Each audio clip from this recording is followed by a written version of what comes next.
नमस्कार दोस्तों, स्वागत है आप सबका हमारे चैनल अनसेड क्रॉनिकल्स पर।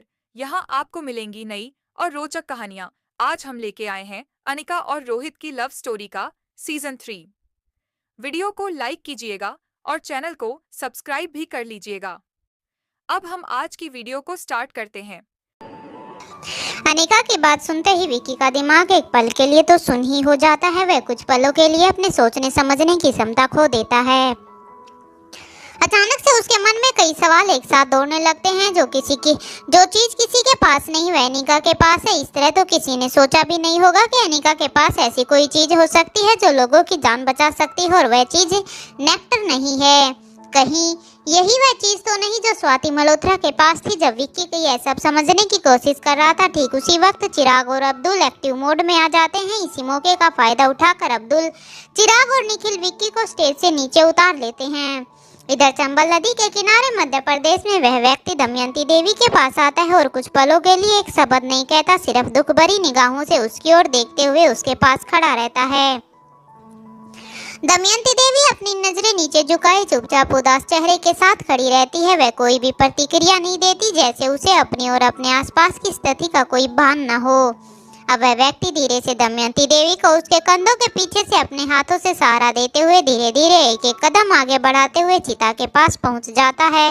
वह जैसे ही इशारा करता है, एक स्त्री सिपाही जलती हुई लकड़ी लेकर आगे बढ़ाती है। वह आदमी दमयंती देवी का हाथ आगे करता है और उसकी हथेली में लकड़ी के एक छोर को पकड़ते हुए मुट्ठी से सहारा देकर बारी बारी दोनों चिताओं को मुखाग्नि दिलवाता है। उसके बाद वह दमयंती देवी को लेकर उन चिताओं से कुछ कदमों की दूरी पर जाकर खड़ा हो जाता है। अभी भी उसने दमयंती देवी को अपनी दोनों बाहों का सहारा दिया हुआ था। धीरे धीरे दमयंती अपने पूरे शरीर का वजन अब उसके ऊपर ही छोड़ देती है। तब वह कहता है, तुमने मुझे यह बताना भी जरूरी नहीं समझा कि किन हालातों का सामना कर रही हो। कब तक यूं अकेले लड़ती रहोगी?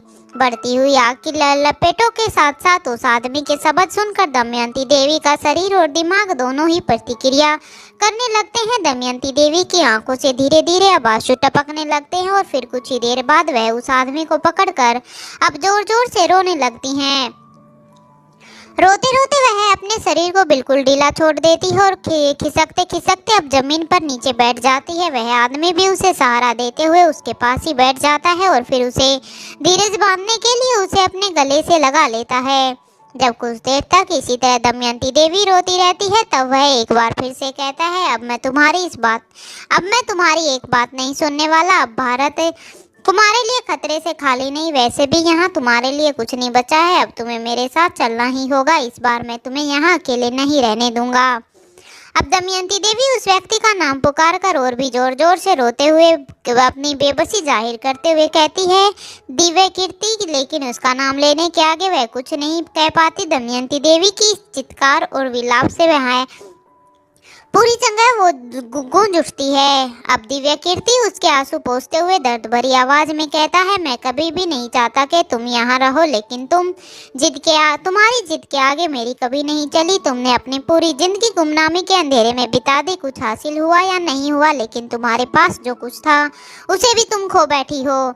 पूरे जीवन में 2 पल चैन के नहीं जिए तुमने, सिर्फ अपनी जिद के पीछे ही भागती रही। पर अब तुम्हें एक शब्द कहने की भी जरूरत नहीं है। मैं आ गया हूँ। मैं सब जानता हूँ कि तुम्हारे साथ क्या हुआ है। मैं पहले भी तुम्हारे साथ था और अब भी तुम्हारे साथ हर कदम पर खड़ा हूँ। मगर अभी तुम्हें मेरी बात माननी होगी। तुम्हें अभी इसी वक्त मेरे साथ यहाँ से चलना होगा। इधर अनिका और रोहित के बेडरूम में मारवा हाउस में रोहित अब अपने बेड पर बैठा हुआ दिखाई देता है और वहीं से पूरे आत्मविश्वास के साथ जोर जोर से अनिका से कहता है, तुम चाहे जो भी कहो, मैं तुम्हें वहां अकेले नहीं जाने दूंगा। मैं भी तुम्हारे साथ चल रहा हूँ। अनिका चेंजिंग रूम में चेंज करते हुए वहीं से ऑर्डर करने के अंदाज में जवाब देती है, मिस्टर मारवा, अगर मैं शराफत से बात कर रही हूँ तो इसका मतलब यह नहीं है कि तुम अपनी मनमर्जी चला सकते हो। तुम यही मारवा हाउस में रुक कर आराम करोगे। मैं तुम्हें लेकर नहीं जा रही हूँ। That's clear and final. अब रोहित छोटे बच्चों की तरह जवाब देता है, मैं कोई छोटा बच्चा नहीं हूँ अनिका, जिसे तुम्हें गोद में उठाकर ले जाने की जहमत उठानी होगी या फिर साथ लेकर ख्याल रखने की तकलीफ करनी होगी। तुम मुझे नहीं रोक सकती। अब तक अनिका चेंज करके रोहित के सामने आकर खड़ी हो जाती है और कहती है, मैं तुम्हें रोक सकती हूँ और तुमने बिल्कुल सही कहा कि मुझे तुम्हारा ख्याल रखने की बिल्कुल भी कोई भी जरूरत नहीं है, लेकिन तुम्हें तुम्हारा ख्याल रखने की पूरी जरूरत है। इसके बाद रोहित की गर्दन पर हल्के से हाथ रखते हुए कहती है, क्या तुम इसे भूल गए हो? मैं इसे बिल्कुल भी नहीं भूली हूँ, इसलिए तुम्हें रेस्ट करना चाहिए और तुम मेरे साथ नहीं आ रहे हो। इतना कहने के बाद अनिका ड्राइवर की तरफ जाती है और उसमें से एक छोटी सी बोतल और इंजेक्शन निकालती है। ड्रॉर की तरफ जाती है और उसमें से एक छोटी सी बोतल और इंजेक्शन निकालती है। इंजेक्शन में बोतल से दवा भरने के बाद रोहित के करीब आकर उसे हाथ आगे करने का इशारा करती है। इस पर रोहित कहता है, यह क्या है? अनिका रोहित का हाथ पकड़कर उसे अपनी तरफ खींचते हुए सीधा करने के बाद कहती है, क्या यह भी मुझे बताने की जरूरत है? क्या तुम भूल तो नहीं गए हो कि तुम्हारी बीवी एक डॉक्टर है? यहाँ पर अनिका और रोहित दोनों ही अच्छी तरह जानते थे कि बीती रात में जो गोली रोहित की गर्दन पर लगी थी, उसकी वजह से रोहित को अपनी देखभाल और दवाइयों को समय पर लेने की जरूरत थी। इसके बाद अनिका इंजेक्शन लगाते हुए रोहित से कहती है, अच्छी नींद लेने से हमारी बॉडी के अंदरूनी घाव जल्दी भर जाते हैं। अनिका की बात पूरी होते होते इंजेक्शन की दवा भी अब रोहित के शरीर में पूरी तरह से जा चुकी थी। रोहित को यह समझने में जरा देर नहीं लगती कि अनिका ने अभी अभी रोहित के साथ क्या किया है। अब वह जड़ से कहता है, इसका मतलब तुमने जो ड्रग इंजेक्ट किया है, इस मेडिसिन से मुझे नींद आएगी।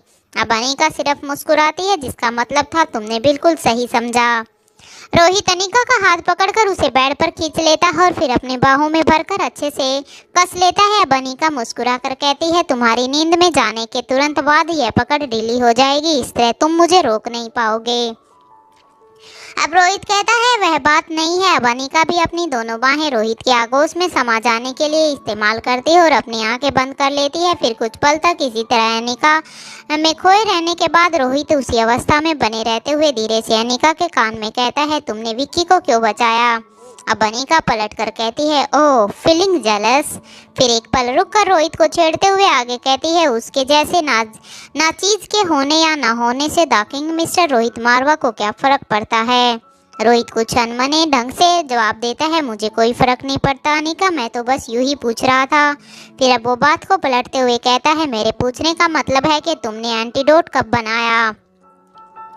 रोहित के इस तरह से विक्की के चिढ़ने से अनिका को मीठी गुदगुदी का एहसास होता है और वह रोहित को अपनापन महसूस करवाने के लिए अपनी बाहों को और भी ज़्यादा कस लेती है और फिर जवाब देती है, विक्की में मेरा इंटरेस्ट सिर्फ इसलिए है क्योंकि इस पावर ड्रग नाम की मुसीबत को ख़त्म करने का इसके अलावा और कोई रास्ता नहीं। एंटीडोट की वजह से विक्की के बच जाने के बाद अब सारे अंडरवर्ल्ड में खलबली मच जाएगी। अब हर वह व्यक्ति जिसे नेक्टर चाहिए, उसके मन में शक पैदा हो जाएगा कि नेक्टर जैसे पावर ड्रग नाम की कोई चीज़ है ही नहीं, या यह सिर्फ एक अफवाह है। इसके अलावा इस एंटीडोट के जरिए से हमने ये भी साबित कर दिया कि अब तक पावर ड्रग किसी ने नहीं लिया है, सबने अनिका के हाथों एंटीडोट लिया है और अपनी जान बचाई है। बस इस हकीकत का सबूत विक्की खुद है।